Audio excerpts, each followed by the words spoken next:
Oh yeah, sexy biscuits. Nice. Long goes 1975. A using girls on the rise. Reviewing games late at night and sometimes friends used to bug. Long goes 1975.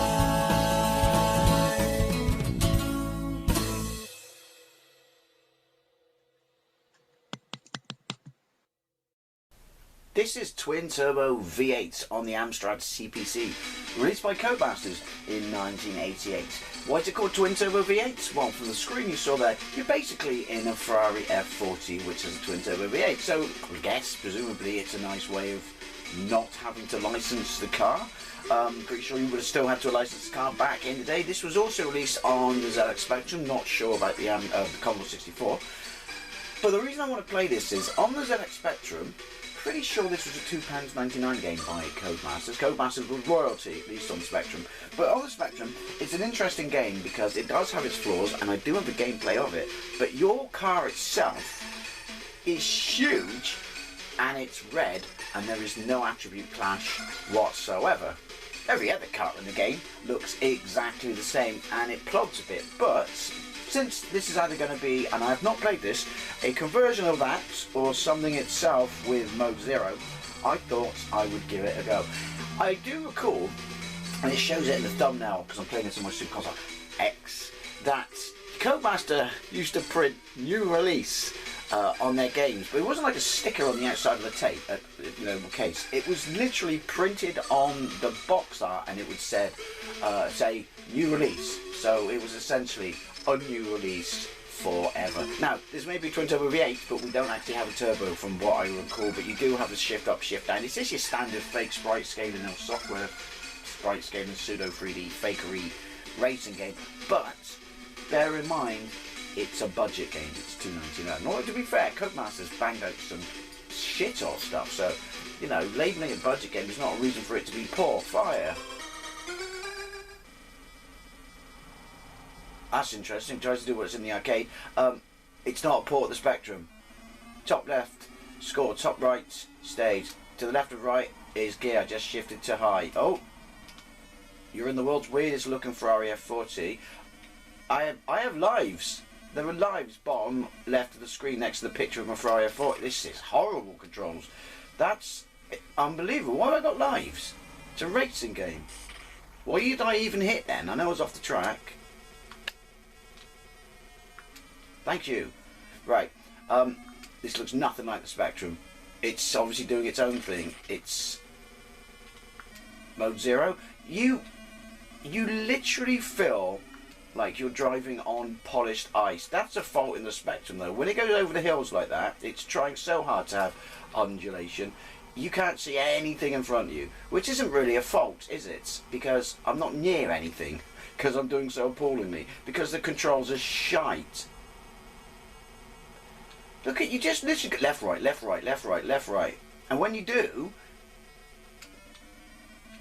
like, it's polished window lean. Oh.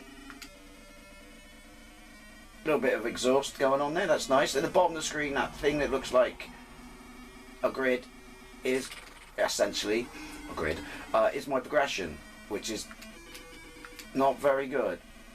These controls, it wallowed a little bit on the Spectrum, was a little bit slow, but it was playable. These controls are fucking horrible.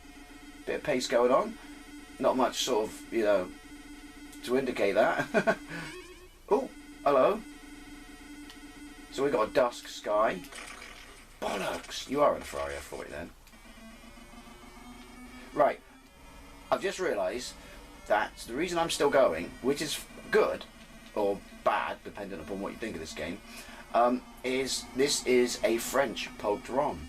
So when it said something, I went oui, or wah, as they say in Quebec, and that's why I'm not dead. Who? I understand the time running out. We don't have time. Yeah, we do have time. Who thought it was a good idea to give me time as well as lives? Well, Codemasters, obviously. Shame on you, Codemasters. Why did you never do a kart racing game with the characters from Dizzy? Well, to be fair, when I say the characters from Dizzy, they all would have been fucking eggs. But you know what I mean. And by that I mean like on like the PlayStation and shit. Not on the Spectrum, it wouldn't be much of a kart racer, would it? Well, it could have been top down, but of course Mario Kart hadn't existed at this point, so that's all obsolete. And by the way, this could have been alright. This could have been a fun little racer. Well, forgive its undulation and the fact that you're driving blindly into shit. It's just the controls. It does not. I might have to go back and play the Spectrum version now because it does not handle like this on the Spectrum. I mean, I know it is slow, and you could argue this compared to that is going Harry Clappers. But you could steer. You weren't driving on a frozen pond. Lake. Not going to go very far, are you, driving on a frozen pond? I'm aware of that. Shite balls. I am playing this on the world's worst control pad. The Super Console X. But I probably could have played it on keys. But I fear that would make no difference. These controls are absolute shizen balls. I'm trying to think of any good sort of into the screen fake 3D races. Knockoff arcade sprite scalers, if you will. Budget ones that are any good, and by that I don't mean when they released Chase HQ it was a budget title. Because what a bargain that was. Best racer on the Spectrum. Third best game on the Spectrum. I have a top 10 list of my favourite games on the Spectrum. It's years old, but it's on it somewhere, if you're curious. So don't ask me what my other ones are. Even though I'm playing an Amstrad game, I am aware of that. First world problems. I'll tell you what first world fucking problems are. This. Kudos for trying something different. Genuinely. But adding not being able to see into an already full mixing pot of shite controls is not necessarily a good thing. Again, it's like I'm being overly harsh, especially when I told you all to, you know, not write off a game because it's budget. But it is shit. Fuck. Thank God for extra lives. Extra lives, infinite lives. Are they going up? To be fair, I don't think many racing games even attempted to do a night stage, did they? So they get points for that. It's just they put a night stage in a game where I'm driving on a frozen fucking lake. Also, apparently the trees are self-illuminating. Who knew? Oh, that's drilling into my brain. I don't know how many. I'm on stage 4. I don't know how many complete stages there are. Can you complete it? Does it even get there? Oh, morning's here. Imagine if morning was that brutal. Doesn't really affect me because I work nights and I have to sleep during the day, which is always daylight. But my point is, imagine if morning was that brutal. It's night. It's night. It's night. Bang, motherfuckers! It's morning.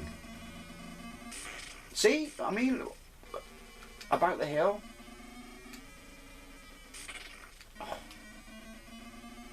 Clearly when they banged this out, they were just budget tatting it. It'll set off the strength of all our Dizzy games, they said. No one's expecting a good driving game, they said. I was, Dave said. I don't even need to shift down then. See, hill, hill, hill, hill. Oh. Face, shit findeth. See, didn't chase down again. I mean, if it handled, I could forgive its graphics. I really could. Because I only paid £3 for this. More realistically, I taped it off Richard Vorden from The Village. Because I taped Twin Turbo V8 on the Spectrum off Richard Vorden from The Village. Well, he lives in Downside, but that's irrelevant to you. Oh. I can't take much more of this noise. I am enjoying this massively long straight bit of road with no opposition, though. Am I out of time? Congratulations! Bonus. Alright. That's not the game, surely. That would be why they've made it drive like polished ice, isn't it? Game over. Well, there we have it. You were never getting there unless you were cheating. And if you cheat, That's how long it is. We'll have one more go. But yeah, it's a budget game. It's just a shame that it drives like shies. But I don't think I review enough budget. That was a poor shift. Enough budget games. And I really should get around to playing some of the Disney games. I was going to say Disney. Disney games. Yeah, that little, my distaste for Disney.